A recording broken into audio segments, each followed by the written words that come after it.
T20 world cup में New Zealand पर England की जो जबरदस्त जीत हुई है ना, उसने सेमीफाइनल के सारे समीकरण मतलब पूरी पहेली ही उलझा दी है। तो चलिए आज इसी पहेली को सुलझाते हैं एक एक करके। तो देखिए, बड़ी तस्वीर ये है कि तीन टीमें, जी हाँ, तीन टीमें सेमीफाइनल के लिए अपनी जगह आप कह सकते हैं लगभग पक्की कर चुकी हैं। इनकी जगह इतनी ज्यादा पक्की हो चुकी है कि अब बस एक फॉर्मेलिटी ही बाकी है।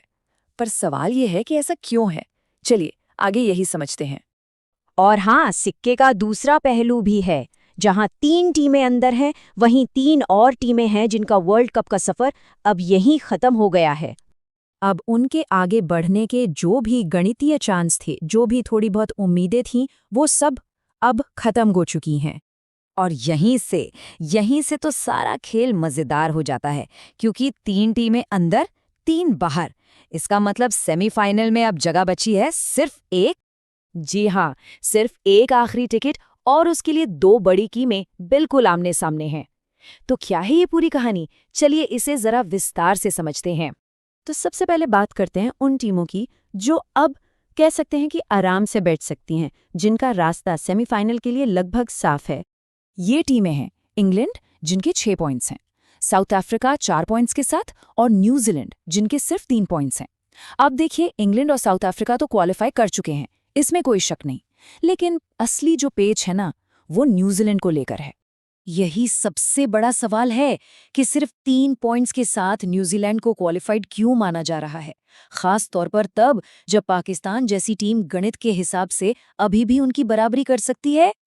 तो इसका जवाब छिपा है नेट रन रेट के खेल में।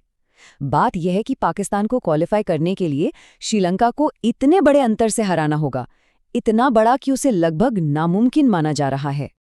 न्यूजीलैंड के नेट रन रेट से आगे निकलने के लिए पाकिस्तान के सामने दो रास्ते हैं, और दोनों ही पहाड़ चढ़ने जैसे हैं। पहला, उन्हें श्रीलंका को 65 से ज्यादा रनों से हराना होगा, या फिर अगर वो चेस कर रहे हैं तो लक्ष्य को 13 ओवर से भी कम में हासिल करना होगा।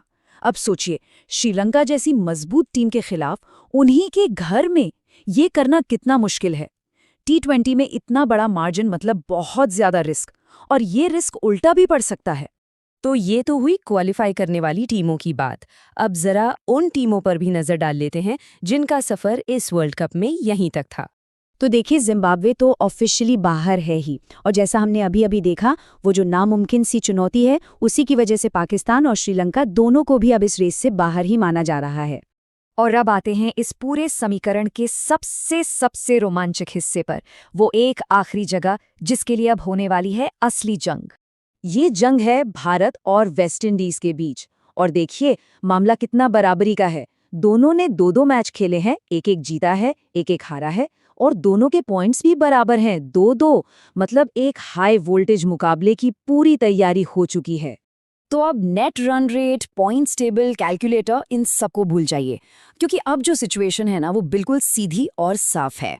सबकी नजरें अब टिकी होंगी 1 मार्च पर, जब आमने सामने होंगे भारत और वेस्ट इंडीज। और दाव पर क्या होगा? सेमीफाइनल का वो चौथा और आखिरी स्पॉट। ये एक तरह से वर्चुअल नॉकआउट मैच है। यहाँ कोई अगर मगर की गुंजाइश नहीं है, कोई दूसरा मौका नहीं मिलेगा। समीकरण एकदम साफ है, शीशे की तरह। जो जीता वही सिकंदर। जो भी टीम ये मैच जीतेगी सीधे सेमीफाइनल में जाएगी। तो एक जबरदस्त ब्लॉकबस्टर मुकाबले के लिए मंच पूरी तरह से तैयार है। यही मैच इस पूरी पहेली को सुलझाएगा और हमें चौथा सेमीफाइनलिस्ट देगा। तो अब आखिर में सवाल बस एक ही बचता है। क्या लगता है, कौन मारेगा बाजी और पक्की करेगा वो आखिरी जगह?